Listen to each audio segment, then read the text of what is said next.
Hi, magandang araw po ulit sa inyong lahat. For our second reading of the day, tingnan naman po natin kung ano po ang makikita natin sa second reading of the day. Gusto ko pong gamitin ang ating tarot cards at ang pink oracle cards para makita po natin kung ano po ang kanyang emotions at feelings right at this very moment, no? Ayan, saglit po. Ito naman tayo. Ayan.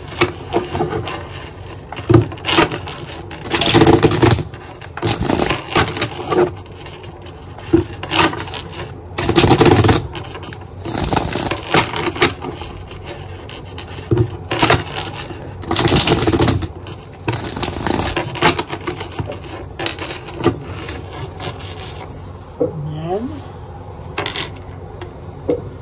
1, 2, 3, 4, 5, 6, 7, 8, 9, and 10.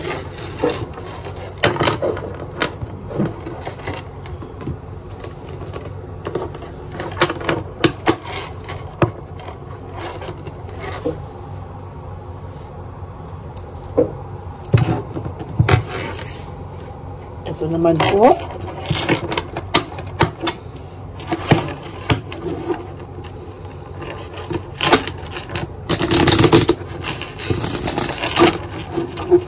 Huwag niyo po i-skip to ha, kasi dito tayo kumukuha ng ating connection sa inyo. Last. Okay. Oops. Pili na po tayo ng 10. 1, 2, 3, 4, 5, 6, 7, 8, 9, and 10.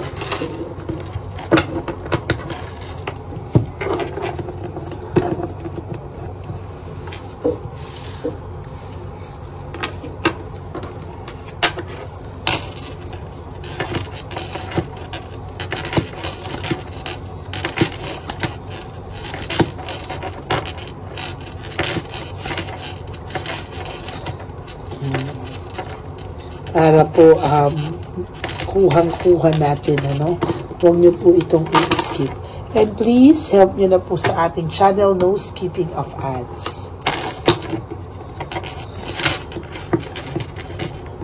Oh, ayan. Sabi niya po sa unang niyang card, I know that I crossed the line with you. Alam niya po na umabuso siya sobra sa'yo. Alam niya po na nasaktan ka niya ng sobra. Alam niya po na hindi po niya alam, no, na alam niya po na hindi daw siya hindi po siya makatarungan sa mga ginawa niya sa iyo. Alam niya na someday ay aalma ka na, no? Talagang nasaktan ka niya this time at hindi po ganon kadali, no? Hindi po ganon kadali yung ginawa niya sa iyo. Parang sumobra na siya. Talagang sasabihin ko sa inyo, matinding-matindi na po yung ginawa niya sa iyo. At alam niya na this time parang ang hirap ng kapatawaran nito, no? Parang hindi na po ganon yung kapatawaran, hindi na agad-agad, na hindi na to hindi na to mababaw na bagay, no? Hindi na to yung bagay na pwede mo lang palampasin, no? Alam niya na sumobra siya, nag-cross the line siya with you, no? Ayan, ngayon niya po naiisip yung inyong connection, ano? Yung inyong partnership, yung inyong connection, ngayon niya po lahat naiisip, no? Hindi niya po yan, hindi niya po alam, pero ngayon niya po, bakit daw ngayon kanya naiisip lahat-lahat, no? Ang dami daw pong bagay na nagpapaalala sa iyo sa kanya, no? Maybe kahit saan pumunta itong taong to this time, maybe kahit ang punta niya ay kahit yung punta niya ay kakain lamang, ano? Ngayon naaalala niya po lahat, oh, talaga emotionally kasi immature pa siya nung time na relationship nyo. At hanggang ngayon naman, immature pa rin siya at may disappointment siya nararamdaman hanggang hindi po nito inaamin sa'yo na talagang nagkaroon siya ng matinding kasalanan sa'yo. Hindi po ito magmamature. Malalaman mo lang po na pag nag-mature ito, yung tipong tinanggap niya na lahat ng kamalian niya, binaba niya yung too much pride niya. No, but as of this very moment, may realization naman po siya na nag-cross the line na siya sa'yo, na sobra ka na niya talagang nasaktan. Gusto niya nga bawiin I wish I could take back my words. Gusto niya pong bawiin lahat ng mga nasabi niya sa'yo, masasakit na salita, pagmumura, lahat ng mga masasakit na ginawa niya sa'yo. Pero hindi niya po magkuha-kuhang gawin. Sabi ko nga po sa'yo, ang taong ito ay somehow meron po ako nakikita gusto niya man magbago pero hindi niya pa magawa because of too much pride. Ang dating niyan ngayon ay emptiness and emotional loss. No? Sobra yung emptiness and emotional loss niya sa ngayon. No? Iniisip po ng taong ito kung I wonder if you are happy without me. No? Masaya ka daw ba nang wala siya? No? Sa dami ba naman ang ginawa mo talagang sasaya itong nanonood sa akin nang wala ka na. Sa dami ba naman ng tinik na sinaksak mo sa kanyang puso, talaga namang masaya siya nang wala ka, no? Pero yung iba po sa inyo, nararamdaman ko na kahit sinaksak pa ulit-ulit yung puso nyo, gusto nyo pa rin ipasaksak, no? Wag po. Kailangan po malaman niya yung inyong value at yung inyong worth na hindi niya po pinahalagahan.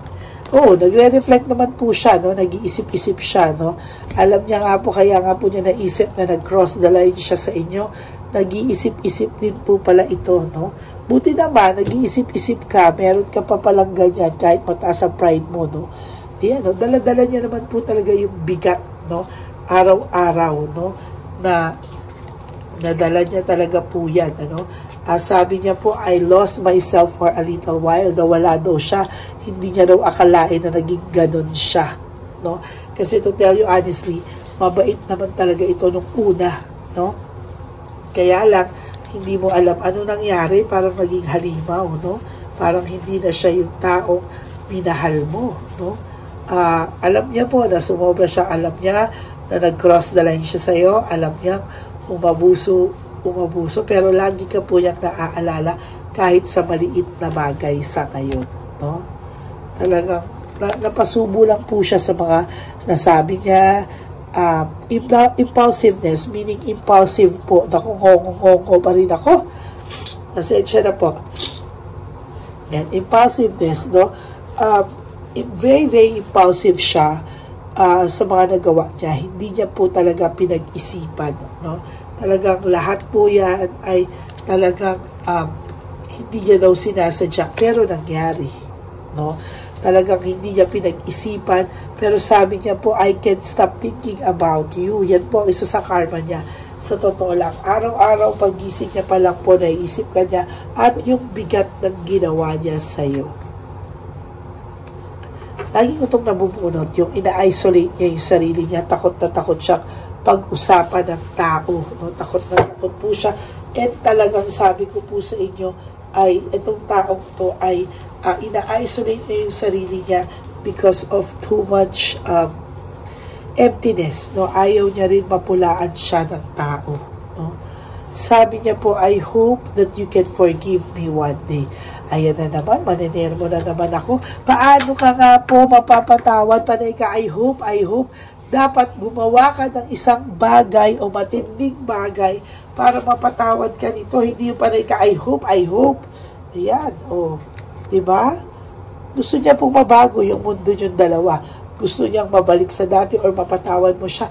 Pero paano kung hindi naman po siya gumagawa ng isang bagay na makakapagpatawad o makakapagpalambot ng puso mo, no? It was my fault but I blame you. Yes, yan ang dapat mong ma-realize.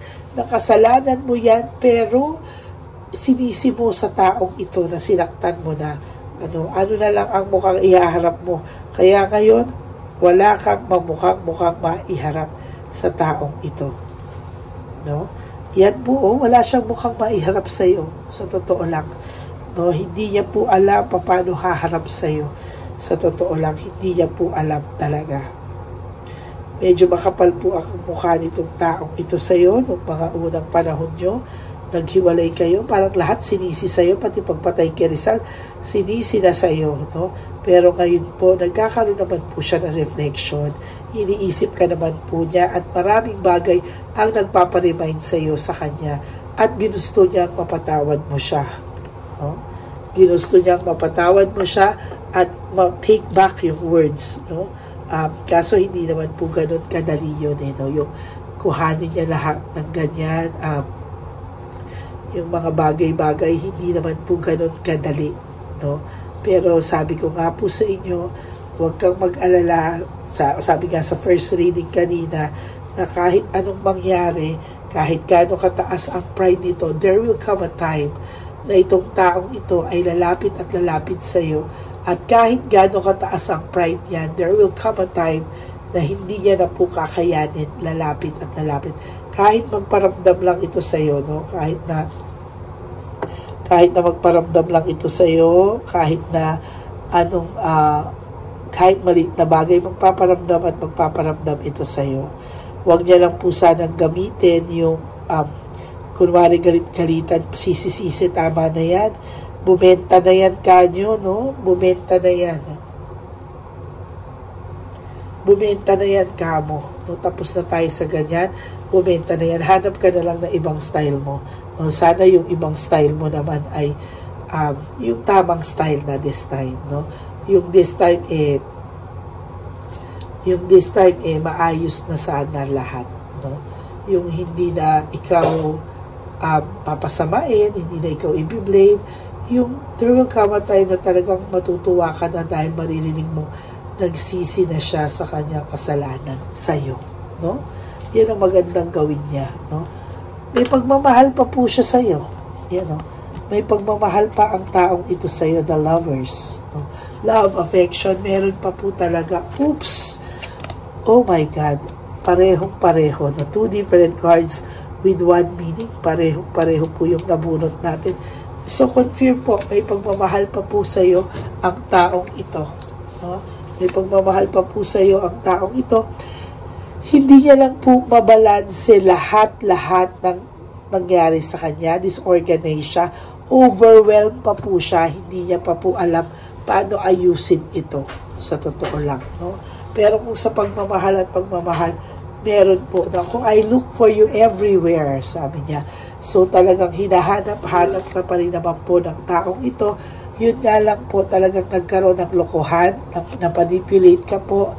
Pero sabi niya po, wow, sa huli, we will be together again. Yan po ay kung gusto mo pa, no? Na maging together again kayo, no? Nasa sayo po yan. It's really all up to you. Okay?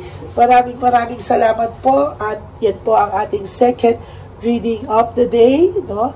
Alam niya po na umabuso siya sa iyo at alam niya pong kasalanan niya pero sa iyo niya po sinisi. Okay? Maraming salamat po sa inyo. For those of you who would like to have a private reading with me, you can message me po at Ladyly Elena, that's Ladyly Elena, nasa dulo po yan ng ating video. Diyan nyo lang po ako makukontak. That's my only official and legit FB account. Maraming salamat po sa inyong lahat. And of course, to my sa lahat po ng gusto magbigay ng donation or ng special text or super text dito sa ating YouTube, maraming salamat po. I am very grateful for that dahil nalalapit na po ang ating One Love a Day Christmas edition for our street lolos and lolas. Ito po yung mga lolas and lolos na nasa kalye, mga pinabayaan na po ng kanilang mga anak, pagkatapos po nilang palakihin, ay iniwan na lang po sila sa kalye. No? Yung iba po nagtatrabaho kahit matandang lolong-lolo na at lolang-lola na. Yung iba naman po ay nasa kalye, nagbubungkal ng mga basura, no? Yun po ang hindi ko talaga kinakaya. Okay, maraming salamat din po for not skipping ads. Tulong nyo na po yan sa ating channel. Maraming salamat po sa inyong lahat. And God bless you all. And to my ever loyal and solid Lady Arena friends, family, I love you all from the bottom of my heart. Pasensya na po kayo sa boses ko. Ngongongongo pa rin po ako sa sipot ko po. Talagang uso yan ngayon. At tayo po ay kahit ayaw nating makiuso, ay wala po tayong magagawa. Tinamaan tayo.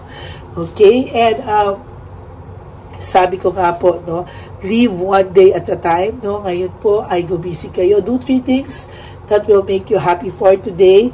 At tayo po ay bigyan nyo ng penalty or punishment ang sarili nyo. Pag naisip nyo siya, paluin nyo po. At every time po na may isip nyo siya, lagi nyo pong isipin kung ano mga katangiang meron kayo. Okay? At lagi nyo rin po isipin na life is too short. Don't make it shorter by stressing yourself from all the pains and heartaches na binigay sa inyo na kahapon. Just surrender everything to the divine universe and just let go and let God write your life and love story. Ako po ay magbabalik for our final set for our third reading of the day. I hope na maging masaya po kayo at panoorin niyo po ang lahat ng itong hinanda ko para sa inyong lahat. Okay, maraming salamat po. God bless you all and I love you all from the bottom of my heart. Bye!